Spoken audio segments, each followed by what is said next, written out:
Live your life, boy. Ladies and gentlemen, welcome to the Conspiracy Farm, where we don't start the conspiracies, we just add the water. And now, your host of the most state-of-the-art, most informed podcast on the interweb, I present to you Pat Miletich and Jeffrey Wilson. Ladies and gentlemen, are you ready for war? Yeah, rear naked choke a cocker spaniel, bro. You know what I'm saying? Bro. Change the neighborhood up. Conspiracy Farm. Go. Check it out. All right, guys, welcome back to another episode. The world is changing quickly. Joined as always is my co-host on the side of the screen there, Jeffrey Wilson, the brains of the operation. Jeffrey, how are you today? I am doing well, champ. I am doing well. Anxious to have this conversation with these two gentlemen who's been dealing with the little bit of the Stasi over there on the East Coast. No doubt, Stasi, they are dealing with it. We've got as guests Frank Trumbetti and Ian Smith, owners of Atilis Gym out there in New Jersey. And look, these guys just want to make a living. Everybody considers themselves essential when it comes to feeding their family. And these guys obviously realize that, and it is their right as Americans, their constitutional right to pursue their happiness and making a living and taking care of their families. And by God, they are doing their best to do that and stand up to the powers that be. And those powers are elected powers. Remember that. We gave them the power. We can take it away. So Frank and Ian, we want to welcome you guys to the Conspiracy Farm. Thank you. Thank you. You know, I want to ask you guys, give us kind of a chronological breakdown from the time the lockdown started out to when you guys finally, had a conversation and said, we got to open this thing back up because we got to pay our bills, man. And then the responses that you've gotten from the governor of New Jersey. Well, it all started, obviously, everybody knows, back on March 16th. We were actually told at 8 o'clock at night that all gyms must close to the public and remain closed to the public, along with a lot of other businesses. Right away, when we were told that, I myself did some research and actually reached out to a couple of lawyers because I actually believe that we were allowed to be open based on the verbiage of the Executive Order 107-4-C, which stated that gyms had to close to the public and remain closed to the public. And I do not let the public in. The public actually means all members of a country or a community, where I actually have members. And once you pay for a membership, you actually segregate yourself from being a part of the public, and you're actually a private member. And I believed at that time that we were allowed to be open anyway, along with some violations of our constitutional rights. The lawyers told me I was crazy to even think about taking on the government at that time, because it would be nothing but bad publicity. But they did say you have some good points. Then we go to March 17th, day one of the lockout. Ian is in our gym working out by himself. I decided that I'm going to start renovating the front because we want to do some changes at the front of the gym anyway. And early afternoon, a police officer came in and actually said that somebody had taken a picture of Ian training in his own gym, sent it to the Board of Health, and the Board of Health had actually sent the local police in, threatened us with a $50,000 fine and a loss of our business license if we did not cease and desist what we were doing, and telling us we're not even allowed to train in our own gym. So you want to take a look? Well, yeah, go ahead. That was our first sort of interaction with all of this. We complied with the shutdown, and we were trying to stay busy in the gym, because that's what we love. Frank and I spend no less than 80 hours, if not upwards of 100 hours a week, building our business from day one. That's just kind of who we are. So that was our first interaction, and that kind of spooked us a little bit, because we didn't understand this whole situation yet. So we backed off for a little while and just kind of sat and waited, and we looked into these loans and these grants that they said we were going to be there. And, lo and behold, there was definitely no grant money. But the loans had all sorts of sort of requirements that you had to meet. One of them was that you have to be in business for a full business year or a full year. And we were only on month 10. And that's even though we paid our taxes last year and we've done everything right as a business, we're incorporated. And then the other was that a lot of the loans were for payroll, and Frank and I do most of the work. Our family members help us run the gym. We have members who kind of volunteer. So none of that money was made available. And we got through the first month and we sat by, and the frustration started to mount as no clear game plan to reopen or help us as small businesses was emerging. And it just, every day it looked more and more like political warfare that the middle class and small businesses were kind of ransom in. And when he says that we sat there, we sat there thinking about everything, but at the same time we were putting a plan in motion of we were looking at, based on our industry, how we could become CDC compliant, how we could actually practice safe social distancing, and putting a plan together. And then when they actually extended it where it was going to go over 2 months, we actually decided at that time that, okay, that was our time. And what we did at that point is we actually went to the local police and we literally said to them, said, look, they asked for 2 weeks. On May 16th, we will have given them 2 months. If on May 8th, they have not actually given us a plan of how we're going to reopen and have any kind of plan, we are going to set into motion our plan starting on May 11th to open on May 18th. The local police said that you guys have been great with the community. You've helped us out a lot, this, that, and the other thing. They wished us luck and said that they would only give us a hard time if the powers that be above them said they had to. And we literally said we expect to be arrested because they believe that these are laws, and they're not. We believe they're unconstitutional. So May 8th came along, and they had no plan. So on May 11th, the weekend of May 8th, we finished writing down our specific plan and what our motive was with everything. And on Monday, May 11th, Ian put a video out there talking about, and we proposed this as a safe reopening of New Jersey and the United States. It's about all small business. This wasn't in the beginning about our gym. This was about everybody getting back to normal. This was about, I want to be able on my way home, stop at the bar, watch a game, have a burger, yell at the guy next to me because he's acting like a fucking idiot, and when I get home, I can deal with the pandemic more in a better light. I want somebody's wife to be able to go out and get their nails done. It's like every business is essential, and we put it out there as that. And when we first planned this, we literally thought that we were hoping to get one media source to actually cover us the next Monday on the 18th when we were going to open up. Neither one of us, he's a little bit political, but I've never been political in any way whatsoever. And when I say non-political, my joke is I thought the blue states were bordered by water and the red states weren't, because I truly don't care. It's not about, and especially in a time like this, when you're dealing with a pandemic and they're saying it's about a virus, why does politics actually have to get in? What does it make a difference whether you're a Republican or whether you're a Democrat? Right. Is it just about being an American and actually fighting for our rights? Let me stop you real quick, Frank, because you're absolutely right. This is not political at all. What this is, look, politicians on the left and the right all voted for these massive $trillion-dollar bailouts. And are bailing out their buddies and corporations and the banks and everybody else. And small businesses, family-owned businesses are being destroyed. Farms are being destroyed. Right. This is about destroying and making tens of millions more Americans dependent on a universal wage from the government. This has nothing to do with a pandemic. Whether this was created in a laboratory, which we have a lot of facts that lean that way, or not, it doesn't matter. The government does not have the right to destroy our lives and take away our livelihood. It does not matter. They do not have that right. Never let a good crisis go to waste, as they say. That's what they say. I literally told Ian right away when they shut us down for 2 weeks, and then 11 days later had already passed a $2.6 trillion stimulus package where they were going to give people $600 a week for free for 16 weeks. I told Ian at that time, I would not be surprised if normal businesses that they consider non-essential will not open up until July. I said that right away, and I believe I'm still right. It's like they have no plan, and that's why we had to put our plan in action, because they don't want us to get back to work. And this is now, go ahead, Ian.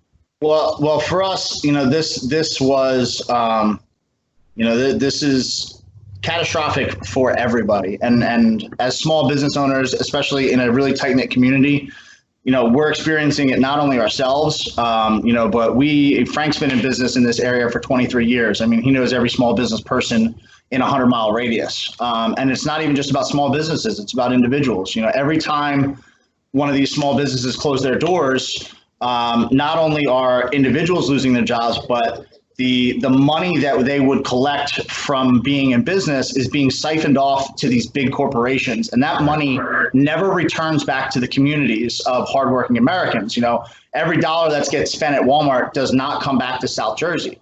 You know, whereas every dollar spent at, you know, your local grocery store or your local barber shop or something like that, that money stays in the community, and it keeps the community alive and thriving. And you're watching these businesses shutter, and all these big box places have been allowed to operate with impunity, with laughable safety measures. You know, they slap a mask on your face and throw some wipes at the front door, and they're essential and they're safe.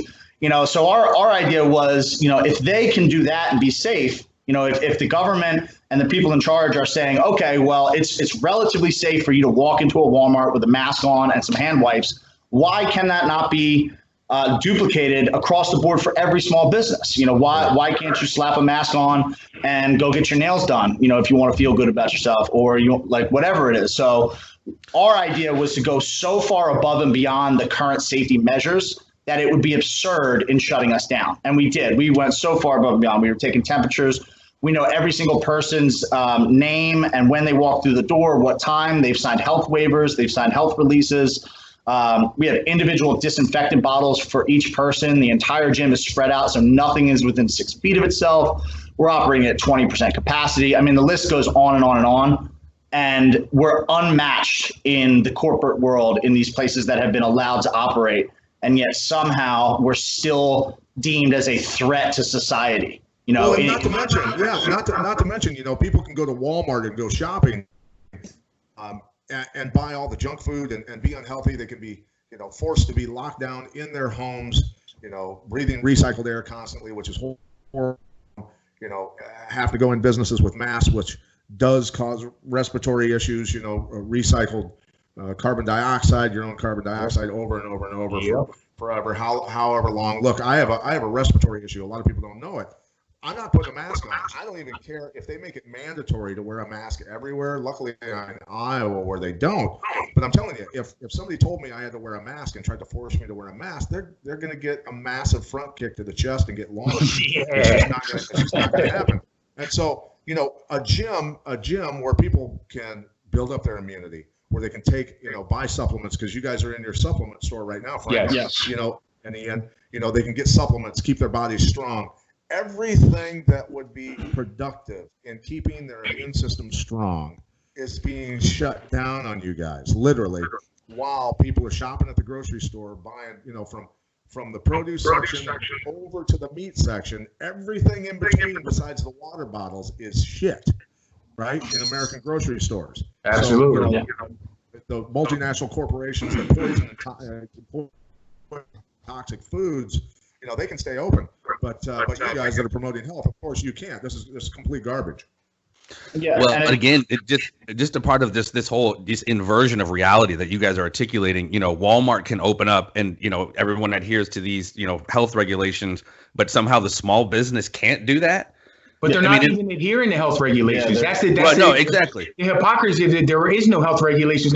They want to illegally track us. They want to actually put an app on us. They're spending money on people tracking. I mean, we're having people fill out a health questionnaire, time stamping them. If somebody comes back and we find out 2 weeks later somebody actually got, you know, was tested COVID positive, we can go back on the timestamp and we know every single person that they came in contact with during that period of time. We actually installed a biometric facial recognition thermostatic actually scanner that actually, if we wanted to actually recognize every individual, we could actually activate that part of the software, but we didn't. We actually only doing it as a biometric scanner where you walk in, you walk up with your face to it, and it tells us exactly what your temperature is. And actually, if it goes above 100.4, you're actually locked out. It'll go, we put your name in, and you can't come back for 48 hours. And we know everybody that's coming in. Anybody can walk into actually the dollar store, the liquor store. They can stand in line to get, you know, their marijuana. I mean, in my personal opinion, they want as fucked up and as high as possible, so they don't realize how bad they fucked this. You know, when this is all over, we wake up and say, "What the hell happened?" You know, it's like, how is alcohol essential? You know, but going again is not. Well, just another part of it. I mean, loans to you guys and small businesses, but trillions to the banks and corporations. You know what I mean? Mom and pops or whatever, son being arrested on a beach playing with his dog, or a dad being arrested playing with his daughter, but these fucking criminals can be released from prisons, cut their ankle monitor off, go freaking rape and kill somebody. I mean, again, this is, you know, they're not telling us blatantly we're trying to fuck you guys, but as we've been talking about for a couple months now, as with all of this, they're leaving no stone unturned. It's a war. They're coming after all of us. I believe they let the short-term prisoners out on purpose because they wanted to avoid the lawsuits, because they actually knew that COVID was going to go rampant in the prison systems, and they didn't want the onslaught of the actual lawsuits that would come from somebody say, hey, you couldn't protect Johnny. Johnny actually did his time. He only had 3 months left, and he actually died from COVID actually because you couldn't protect him. I honestly believe they let the short-time criminals out because of that. Well, they got that and, you know, even private citizens, the lawsuits that are going to come from this. You know, I don't know if you heard about the story, New Mexico, the guy that wanted to open his gym or whatever it was, fined $64,000 fucking dollars, dude. I mean, we're probably there. And our first day, without even being open, we were threatened with $50,000 from the Board of Health. And I said, I want to see the paperwork. You know, they couldn't show me anything. I called the Attorney General. I got no answer. There's no paperwork. They were just bully tactics because they want us to all be sheep and sit there and not pay. Do as I say, not as I do. That's, you know, plain and simple. That's one of the biggest things that bothered us, you know, circling back on the idea that the gym is a place of health. You know, you see these governors ignoring their own orders, you know, Mayor Bill de Blasio's making his daily trips to the gym, stuff like that, you know, and you got the lady in Michigan going to the hair salon and her excuses that she's in the public eye. You know, a lot of members come to our gym, not only for the physical benefits, but also for the mental benefits. And nobody wants to talk about how being socially isolated is extremely bad for the human psyche. You know, a lot of people are really struggling right now. You know, we have a lot of combat vets, or just even veterans in general who are in our gym, police officers as well, who see a lot of stuff. We're right next to Camden. You know, a lot of these people come into the gym to escape and sort of release a lot of the stress and pressure and buildup. Yeah. And not only can they not do that, but you want them drinking to sort of to dull those senses, which, you know, the research points to all of the negative mental effects from chronic drinking and chronic drug use, but they're almost pushing that on us, and under the terms of essential. And when you start just looking at everything that's going on, everything is so ass backwards that if it doesn't start to alarm you, it's a scary thing, because between letting criminals out and, you know, everything is turned up to one side of its head. They're letting criminals out of jail, but they're making criminals out of law-abiding citizens who are just trying to protect themselves. You know, they're deeming liquor stores and tobacco sales and lottery ticket sales essential, but stopping people from going to the doctor. Well, now they're just allowing it a little bit, but, you know, they're telling you to stay home, you know, in an emergency. You can get an abortion, but you can't get a colonoscopy. Everything is exactly, everything is flipped up on its head, and it's crazy because there's a huge part of the population that is buying it hook, line, and sinker. Then you have them kind of turning against the other part of the population. You see these viral videos pop up where people are, you know, there was one, I think it was actually in New Jersey. It was a Home Depot. This guy starts screaming at this lady because her 22-month-old baby doesn't have a mask on its face. Right. And it's lunacy. And what this has done, has done beautifufully, I think, what this has done, demonstrated to the citizens who are awake, and there are millions of us, luckily. Yes. And millions more are waking up and being red-pilled by this whole thing. This has highlighted the governors who are blatantly corrupt, the state houses that are blatantly corrupt and compromised by the corruption above them.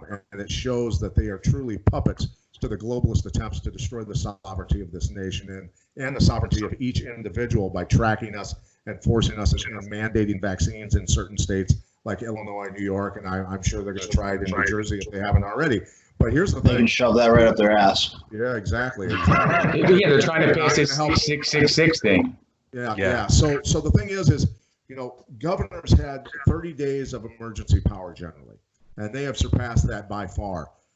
If all the citizens were to just simply wake up, say piss off, and go to work, and just ignore everything that governors and everybody in Washington, D.C. were attempting to do to us, their power would work. But even in that 30 days of power, though, it does not become law, and it does not allow for the Constitution does not become oblivious, and that is the biggest issue here. Is that forget how many days that they actually have in power. Bottom line is the Constitution of the United States cannot be violated under any circumstances, no matter what, including in a state of emergency like we have. It is any pandemic or anything like this. You still have to abide by the Constitution of the United States. Well, and I've heard a lot of people. Sorry, Jeff. The only time the Constitution actually can be suspended is during martial law, and that's never been declared. So at this point, I think all bets are off, because I think where they're going to try this again in the fall. Try to lock it in. Yeah, we are not closing down. Frank's been saying that from They're going to try and shut down the schools. They're going to try and shut everything down. They're going to try and do the tracing, the contact tracing, and pulling people out of houses. Dude, I'm telling you right now, you're the kind of guys, I'm the kind of guy, Jeff's the kind of guy, and there's millions upon millions of us just like us. You come to my house to remove my kids from my house. Yeah, no, that's so much ugly. Now we've crossed the line, and there are going to be a lot of bodies stacking. This is my personal opinion, because I've been super stressed about that. This whole thing has been stressful, but the last couple of weeks they're going to mandatory vaccines. They're going to start pulling you out of your house. They know that's a fucking exercise in futility. I mean, like Pat just said, there are too many woke folks. You start going into someone's house trying to take them out. Yeah. Me personally, I think that is part of the fear-based conditioning and part of this psyop. I don't think that that's ever really going to happen, but they're putting it in your brain that's possible. It could. And logistically, there's no way. Even Trump said, yeah, we're going to have the military help us out to do the vaccine. There's just logistically no way that can happen. But going back to something one of you guys mentioned, the psychological aspect of this. One of you guys said, I want to be able to go home and have go to the bar and, have a burger. I mean, that's how people sometimes release, or even your gal having to go get nails. The freaking suicides are through the roof. There's more suicides in California. There's more suicides in California than there are corona victims. Domestic violence, people beat the shit out of their animals. That's what people are really going to start realizing later on down the line, the psychological impact of this. And let me ask you guys, I know you're not fortune tellers. We all have been dealing with this, and we're all frustrated as hell. One of you guys said, and I apologize, they've inverted reality, and this new normal is something no one wants to deal with. How long do you think they're going to be able to push Americans like us until something happens? I don't think it's much longer. I mean, I think that with what's going on in Texas, the salon owner in Texas, with the woman in Oregon, with what we're doing here, and the fact that, I mean, we when we started this, we had no idea the weight of what we were taking on. We're just two dumb gym owners and a nutrition store owner that actually want to get our community back up and running. Right. And I truly believe that actually when people have realized that, people like ourselves have actually what we're fighting for, and the letters that we've gotten from veterans that we don't even know. Like we've only did this for a week, and obviously we've been locked out since Friday. Who knows how much mail we're going to get? But we got letters and pictures of an 82-year-old veteran of foreign war actually who painted us a picture, and actually was talking about how we're heroes. And he painted a picture, and it says, "Darkness does not relieve the darkness. Only the light can take away the darkness, and you two are truly the light." And this is coming from an 82-year-old veteran. And it's like, and I'm not political. I'm getting goosebumps thinking about it, because it's made me realize that, it's like I think I said it before, that somebody when I was younger, I believe it was Miss Stokes, had said that, if you're thinking of trying to solve a problem that can be solved in your lifetime, you're thinking too small. And this is, I never really understood what that meant until this moment, because it's something that actually, it was always something to be an American.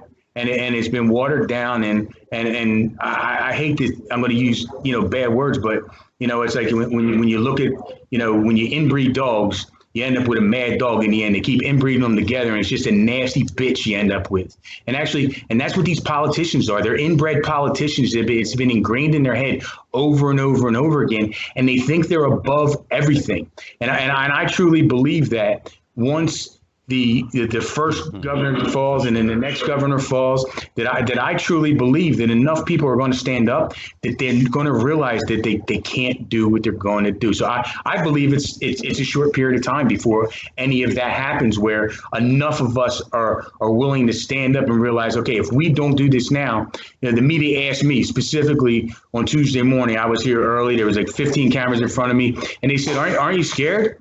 I said, hell yeah, I'm scared. But I'm more afraid to sit down and watch because my kids aren't going to have any rights. I got 5 children. I'm a blended family. And if they're not going to have any rights. And if I'm not a man enough to stand up, who the hell am I? Why even have kids? Right. They're not going to have any rights. Memorial Day was just a couple days ago.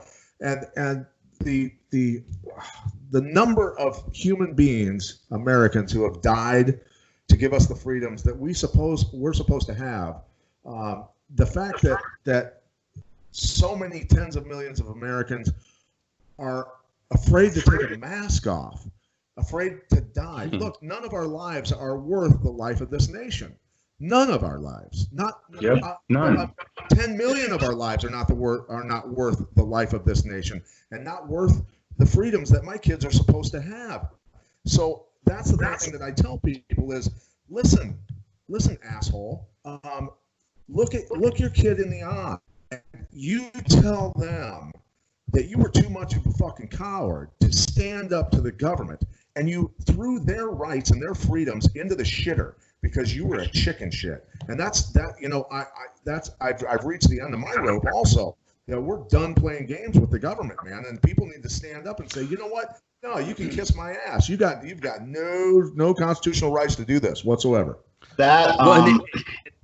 I think, to piggyback off of what Frank said, I think that the fear that a lot of people have in terms of defying the government is something that they rely on in order to get away with what they do get away with. This is scary. I mean, it's scary to stand up to somebody who is very clearly a power-hungry individual who is not going to stop and who's going to pull out all the stunts to crush us. But it's at the same time, it's invigorating once you see that a lot of their power is really just smoke and mirrors. And especially in the situation we find ourselves in now, where people are really starting to pay attention, and it's snowballing very quickly. And that goes for people on the right, people on the left, people in the center. People are starting to smell smoke and realize that there is fire somewhere. And though they may not understand the complexity of it, and I don't think any of us do, but people smell shit, and they know where it's coming from. And one person we got the courage to stand by watching Shelley Luther, in Dallas. I was watching her, and me and Frank were talking about, like, that chick's got some big balls, man. She's not backing down. And we were thinking about it, and we spend a lot of time together. We're partners. We've grown our business together. I spend more time with Frank than I do probably anybody else in my life. So we were talking about this and watching this slippery slope of, a little bit of freedom here, a little bit of freedom there, a little bit of freedom there. And now all of a sudden we found ourselves in this position where, we didn't have any. And at that point, the decision to stand up does become very easy, because if you're not willing to fight for your freedom, then you don't deserve it. Right. And that I think was the hammer point that we had reached, where enough is enough. And I really do believe that a majority of the population is starting to at least slowly wake up to that idea. So I don't know how much time they have left, especially when you have just people coming at them from all angles. You have a podcast like this with 2 million viewers. You got people going on Joe Rogan talking about it. Even if they're just kicking back and forth ideas, and it's not a call to action. It's people are starting to look at this stuff and say, no fucking way. And that's the thing. This whole thing is this has created tinder boxes all over the country. The whole country is a tinderbox right now. Yes. And one of the sparks that just went off happened with the killing of that man in Minneapolis. Crazy, absolutely crazy. The guy was cuffed up. Disturbing to watch. Totally helpless. And that cop kneeled on his neck and killed him. Look, I've trained cops for 25 years. I've done a lot of contract work for different departments and military agencies, you know. So, you know, you've got these guys that, unfortunately, there's a few of them out there that are going to give cops a bad name. But, dude, Minneapolis blew up last night, man. They had that, they riots, big time. Thousands rioting. And, you know, here's the thing. I knew that Americans would become dangerous once they realized they had nothing left to lose. And millions, tens of millions are waking up and realizing that they have nothing to lose. And I'll just equate that to being in a fight. A fighter is never more dangerous than when he's hurt and has nothing left to lose. Absolutely. That's when it truly becomes a dangerous animal. And that's where American citizens are right now. And this thing is about to go ass. Well, you want to know something I found really disturbing, other than the cop just, you know, killing that guy in broad daylight? Have nobody stopped him? It's almost a metaphor for what we're talking about. And several individuals watched another individual's human rights is completely being violated, and the one guy is fucking standing like, man, that's messed up. I run a jujitsu school. You're cutting off the blood flow to his head. Like, fucking do something. Man. I would snatch that cop up. Seriously. That's what I'm saying. And again, I don't want violence. None of us want violence, but they're going to push us to a point where we have no freaking choice. What is it? Those who make peaceful revolution impossible make violent revolution inevitable. I mean, to me, and I could be wrong, that was the metaphor for what we're seeing in a larger picture. No one wants to stand up for people's real human rights, and they're willing to let somebody, on video and commentate. I mean, it's just absolutely absurd, man. And something I wanted to bring up, you could fool some people sometimes you can't fool all the people all the time. Not only are we looking at possible pushback against the government, we're looking at these freaking commissars out here, these contact tracers that you're going to come to my house and try to ask me where I've been and all that. Those are going to be the people on the front line, the fodder, essentially, that get this shit started, who think, like Ralph Wiggum in The Simpsons, I'm helping. No, you're about to get yourself in work.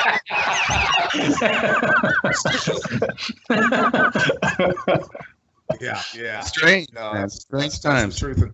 So now you guys are dealing with the governor over there and the powers that be. They've done some goofy stuff to keep you guys out. Look, I can't believe that you guys haven't gathered, 100,000 people at your gym and just opened your doors, even though they're locked. Well, we promised. I made a promise to my wife. When I made two promises. I said if the first was that the day I decide to open the doors back up, I'm never closing them down, and unless they actually could put me behind bars for doing something criminal. And I also promised her that I wouldn't do anything that I know at the time was actually a criminal act. And actually, because even though we believe that everything is bogus as far as the violation of executive orders, there was a judge who actually upheld it on last Friday for some reason, who mandated that the locks be changed. And by the powers that be, somehow that is legal. And until we actually can decide it, I made a point with my wife, and I believe that right now, if we open up those doors, that, because we have to break the locks, we have to do something that they actually, a judge mandated. So it's a judge mandate is different to me than these bullshit executive orders and those type of things, because, at that point, it technically was proven that it's a legal ramification. So I do not. It was legal to kill, dude. It was legal to kill. It was legal to kill Jews in Germany in the 40s, bro. Just because it's a law, just because a judge rules it's legal doesn't mean it's morally and ethically correct. That judge also happened to be a former state attorney general too. So the dirty game of politics goes on. And Murphy has. At first, Murphy weaponized the police force against us. On opening day, there was a video that went viral of the lieutenant of the local police coming up saying, "You guys are all in violation. On that note, have a nice day." And that was very clearly his attitude. And then 50 minutes later, he came back and served a summons, which just so happened to be right before Murphy's press conference that day. That was very clearly Murphy pushing that down on them. That was the prosecutor. The prosecutor from the county mandated that they come in And actually, at one point, Governor Murphy has said that if Bellmawr doesn't do their job, he will disband. He'll get rid of the whole Bellmawr police force. So on top of that, they came the next day, and in addition to continuously harassing us and making criminals out of us, they arrested one of our members, and they served citations to about 6 or 7 more or so. And then they know that these tactics are wrong, because by Wednesday they stopped serving Frank and I summons, because we would stand in front of the building publicly in front of media. And they called for an appointment. So they resorted to mailing them to us, because they know what they're doing is not right. Seriously, on Tuesday, the prosecutor for the county called our lawyer. Our lawyer said he's never heard of this before. The prosecutor of the county called our lawyer and asked, hey, when will Frank and Ian be available so we can bring their summons over? They basically called and asked for an appointment. Because they know what they're doing to give us our summons. They don't want to do it in front of the eyes of the media. So Wednesday they did that. They started mailing us our summons, and then they started using cameras that they set up in our parking lot to pull over our members down the road out of the eyes of the media to serve them summons once again. Wednesday we fought back. We got that camera removed out of the parking lot, and again we see the tactics start to shift. Murphy weaponized the police against us, and that wasn't working, so he moved on to the health department. On Wednesday, he took the health department, which again, all of these organizations, whether it's the police, whether it's the health department, whether like the woman in Oregon who was threatened with typhus at her house, all of these organizations are designed to protect the public, and they're being weaponized against the public to enforce the will of these governors. So he shifted to the health department. And then in the middle of the night on Wednesday, put a health department violation on our door without ever having anybody from the health department contact us or step in the building. And somehow an hour after he actually said on national TV that he would actually send the health department after us, the sewage in our bathrooms, actually, when we flushed the toilet, came up through the floors. And in a building that we actually haven't been in, basically only Ian and myself and some people helping us with renovating the gym for the last 2 months. And somehow it was backlogged with so much water coming back and actually blocked from the outside of the building to when the 3 different plumbing companies actually, they had to come out, they break the actual jam that was actually done outside. There was so much back water pressure, and we're at the top of the hill. The sewage was shooting up in the air 10 feet for about 15 minutes. What? Like a geyser. They were pumping water. They were pumping water at you guys. Somehow the entire sewer system of our building actually was completely backed up, and nobody else in the shopping center was affected by it. And it took the plumbers about 4.5 hours to 5 hours to actually get the blockage that was out there between the building and the street, and somehow it did not affect any other business. So it was sabotage, basically. Oh, absolutely. Or it's a hell of a fucking coincidence. And a hell of a big shit. No, and here's the thing. Here's the thing that citizens need to recognize when this thing, if ever, goes back to even remotely close to normal, that we citizens cannot let up. We have to push the line back so far the other way. I'll just refer to something as simple as a business license. Why do I need a business license in the pursuit of life, liberty, and happiness? Why? Because they want their money. I shouldn't have to have a license. That's my right. That's my constitutional right. You can take your license and shove it up here. Hey, tough luck. I pay my taxes. Go away, bro. Go. That's the thing. Exactly. That's how far back we pushed this way back the other way.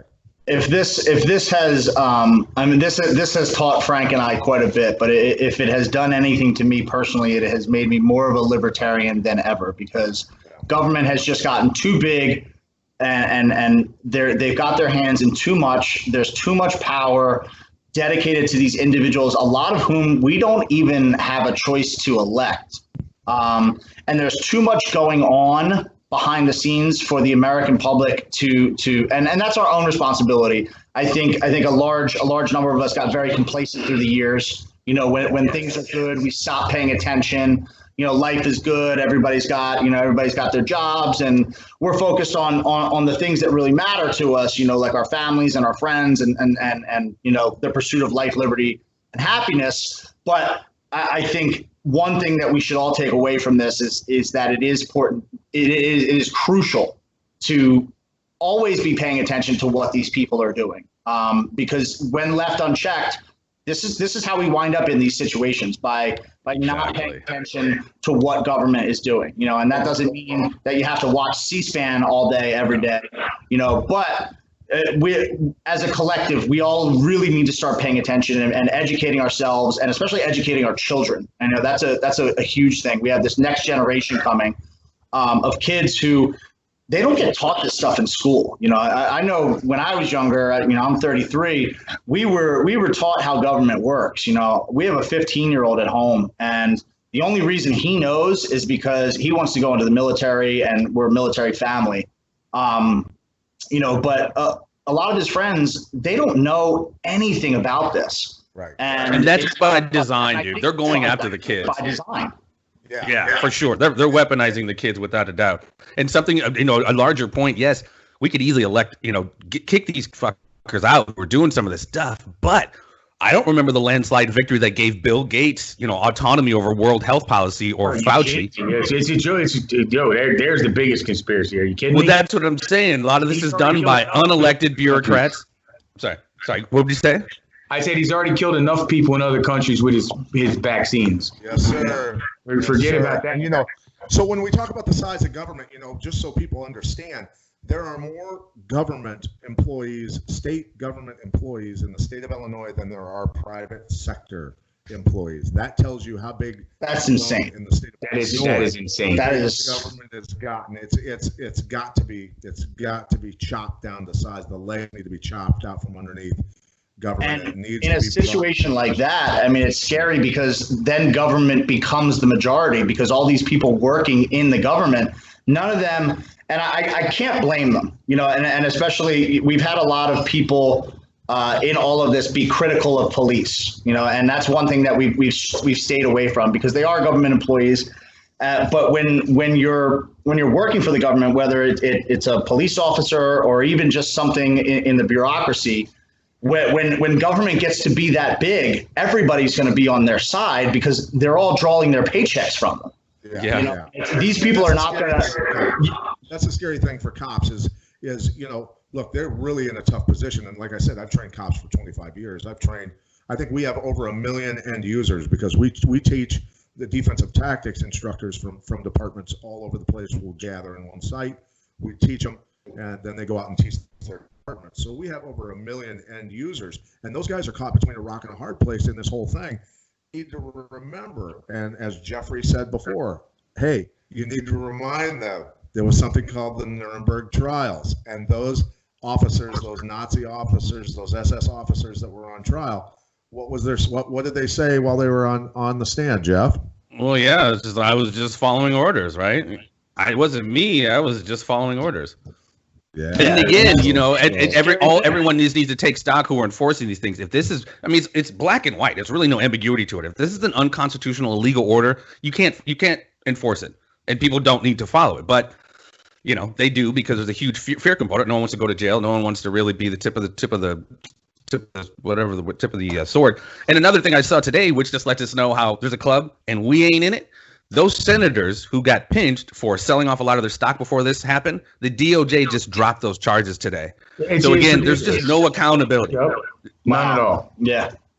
But yet you go to jail because you want to open your bar or you want to open your spot. You go to, it's absolutely insane. We have 16 citations in a 4-day period, And again, just don't even have to be a conspiracy theory. What does that mean to you? What does that say? Not you guys, but what does that say to everybody? These guys just get to walk with trillions. Yet your little man or your small business owner or whatever gets pinched and fined, and businesses are gone. In the Quad Cities, Pat, I forget the name of the bar. 108-year-old bar had to close. That's one bar across the country that's happening. And again, going back to, it's not about race. Closing their business. And it's not. And again, when we can get easily so caught up in all those divisions, it's not about race. It's not about religion. It's not about politics, because there's unemployment, black, white, brown, yellow, small businesses are gone, of black, white, brown, yellow, Christian, Muslim. It's across the board. They're fucking everyone, but they want to keep us divided and keep us in this powder keg. And like we were saying, before this even went down, leading up to the 2020 election, we were already a powder cake, divided, and all these things they divided us on. Now you add this on top of it. Again, families are breaking up. People aren't talking. Where's your mask at? Get the hell out of my house. This is just another level of division, which again, God love anybody who's had to deal with this, but very little. I mean, it's a 99.9 survival rate. This is not about the virus anymore. I just lost my mother to this on Tuesday. That's terrible, bro. And nobody else has, and she got it in the hospital. So trust me, I take this very seriously. But I have five. I'm a blended family with five teenage children, two 15-year-olds, two 18-year-olds, and a 20-year-old. And we did not practice social distancing. We practiced what I would call safe socialization. And I let my kids have friends over. I've had friends over. I had a poker game. My wife is a pediatric emergency room nurse. She was around it all the time. We came home. My mother interacted with us. We did everything together, and I was able to keep her safe. She went into the hospital on April 19th with diverticulitis and was COVID negative. Wow. My mother got it in the hospital. Wow. Mr. Murphy couldn't protect her with his thing, so he's barking up the wrong fucking tree right here if he thinks I'm going to back down, because I was able to protect my mother by safe socialization, not by his fucking bully tactics and everybody actually quarantining at home and those type of things. And my mother got it in the hospital. Wow. And I wish I had never taken her to the hospital. I'm sorry? Did they put her on a respirator? No, my mother actually is a DNI, DNR, and a no artificial feeding tube. And since she actually was diagnosed on she was going to be released from the hospital 8 days after going in. So that would have been on, I believe it's April 27th, that Monday.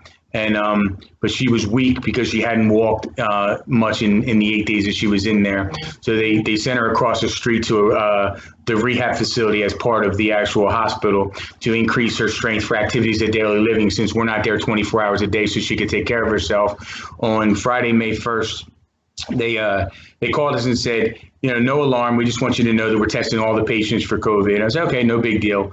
And then Sunday morning, May 3rd, they called us. And they said, unfortunately, your mother is COVID positive, and she is the only one in the entire rehab facility that's COVID positive. So she got that. And then by Saturday, May 9th, my mother was non-responsive to anything. And then I had to make the decision, because I was power of attorney, and she had a DNI, DNR, and a no feeding tube on Friday the 15th. I actually had to make the decision to put her in hospice, palatial care. And then Saturday, they gave us an opportunity, all of us, for 1 hour, we could put on PPEs and go in and say our goodbyes. And my brother hates me now because he thinks I'm a selfish prick, because I had to decline to go in and say goodbye to my mother, because if I had done that, I'd have to self-quarantine for 14 days and wouldn't be able to finish this fight. And she would kill me if I didn't finish this fight. Yeah. And then she passed on Tuesday morning at 6:55. So if anybody takes this virus serious, and I do, I'll be surprised. And when I talk about everything that every step that we've taken within our gym to as much as 100%, as close as you can get to 100% guarantee that actually we can provide a safe atmosphere for our people to come in and actually, whether it's somebody just trying to, be a better athlete, somebody that's trying to clear their head, somebody that suffers from PTSD, that's actually a way of life, somebody who is a drug addict that actually is the only way that they can stay sober, everything, those type of things, or just a recreational person, it just is what they like to do. We have actually set guidelines and parameters that actually, I believe that every 70-year-old person out there with a compromised immune system could come to our facility and actually be safe and not be, have any increased risk of actually getting COVID. Well, guys, look, man, this has been a very powerful. Thank you for joining us, and this has been a very powerful podcast, one of the most powerful, without a doubt, we've ever had. And you guys, both patriots, and both love your country, obviously, and love your community as we all do, and we're fighting for the survival and sovereignty of our nation, of each state, of each community, and each personal sovereignty that we're God-given right, inalienable rights. And so what I want you guys to do is I want you to share, how people can contact you. I know you guys probably have a GoFundMe. We want to send all of our listeners there to donate to your legal defense, man. We want to be able to help crush the powers that be with you guys. We appreciate, first of all, you bringing us on. It's important to get this information out and share our viewpoint and let others kind of make their own decisions based upon something other than mainstream media hit pieces. So we really appreciate that, and we appreciate the support. You can find us on Instagram, Atilis Gym Bellmawr. That's ATILIS BELLMAWR. Atilis Gym Bellmawr. You can find my personal Instagram where we post a lot of the stuff, and that's Ian Smith Fitness, IANSMITH Fitness. And then we have a Facebook page, which is just the Atilis Gym Bellmawr. That's where you can find us. We stay on social media, posting updates about what's going on quite frequently, and you can find links if you want to help us. The links are there as well. Ian, both you guys. I'm praying for you guys, man. I'm praying for my country, for everybody that's out there fighting like you guys are. And I tell you what, I can't tell you how much courage you guys are showing the rest of the country. And ultimately, what we have to remember in this fight is that we are going to succeed. I don't care whether I live through this or not, but it's going to succeed. And succeeding. Look, on the other side of this thing, there's going to be an emotional letdown. There's going to be a lot of almost the backside of the roller coaster, because this is the most intense fight any of us in this nation have ever seen in our lives. So I want everybody to understand that. I want everybody to understand what happens after a fight, because I've been in a million fights, and I know what happens on the backside of it mentally and emotionally and spiritually. So I want you guys to understand that we're praying for you, and be prepared for the victory. Prepared for the victory and what happens after that, and stay on top of these assholes in government. All of us stay on top of them, and like I said, bring them to heel. So Jeff, I will never shut down again. There you go, brother. That's what yep. Ever. There you go, Jeff. I will never Jeff, shut down ahead. again. What you got to say, Jeffrey? Yeah, I just I feel for you, Frank, man. That's sorry about your mom, and I know that story's playing out all over. Toughest thing I've ever been to.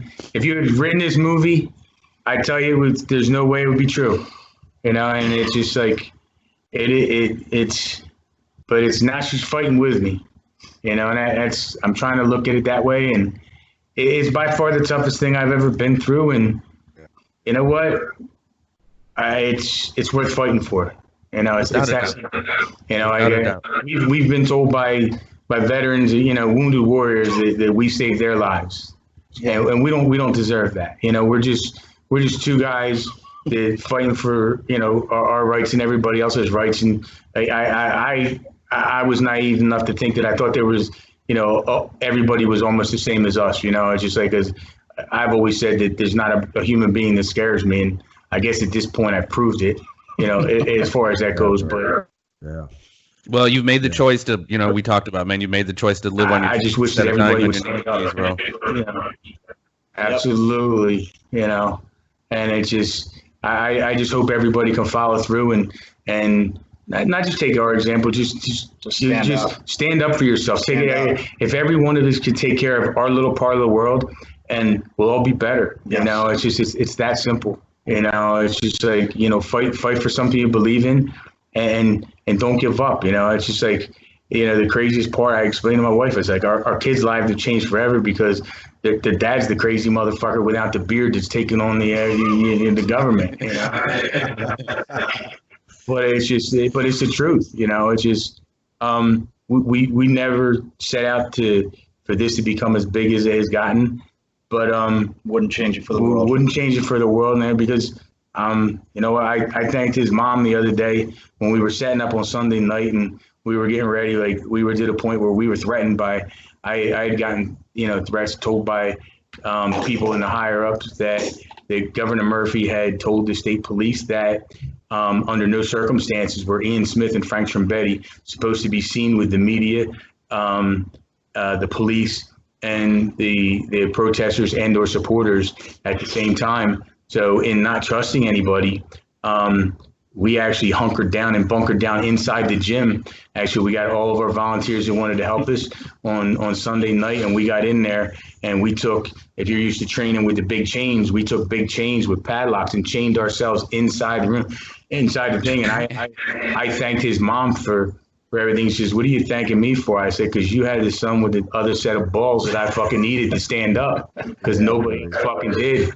And she laughed about it, but it's the truth, because there were other people who were supposed to stand with us, and they, as soon as we went public, they all grew vaginas and their buttholes puckered, and it's just like, and we look back and we were the only ones left standing, and the scary part is we had no idea the weight that we would have to put on our shoulders for that, because we didn't, at least I know I didn't comprehend that there weren't a lot of people out there that were willing to do this and fight for this. And that's where, it's like for every hater, there's a million people that love us.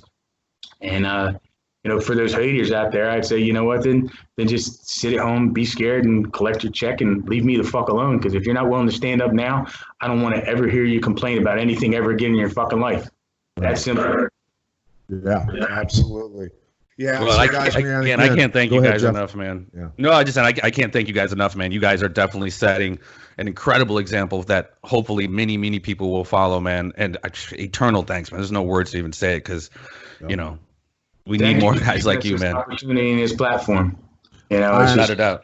And Frank, look, again, Frank Trumbetti, Ian Smith, of Atilis Gym. Look, I'm looking forward to coming out there and throwing some steel around. Hell yeah, we can even spar if you like. I like physical contact too. I like that. I'm not gonna do a front kick though. I do a nice round kick, take out a joint. I'll be over with the weights. You guys, when you're done, you can come over and join me. I don't want to. I've been punched in the face enough by Murphy, so I'll be over by the weights. But you're welcome anytime. Anytime. I'd be more than happy to be the water boy. Yeah. I'd be more than happy. But before we go, champ, before we go, ladies and gentlemen, we have had some awesome new news. If you guys don't like the interwebs, we are on Dish TV, Dish Network. So if you guys go to Dish Communities or on Dish Communities, just search for the Conspiracy Farm and you will find us doing our thing on Dish TV. Thanks to our boy Kelly Jeffries for getting us hooked up with that. But trying to move on up in the world.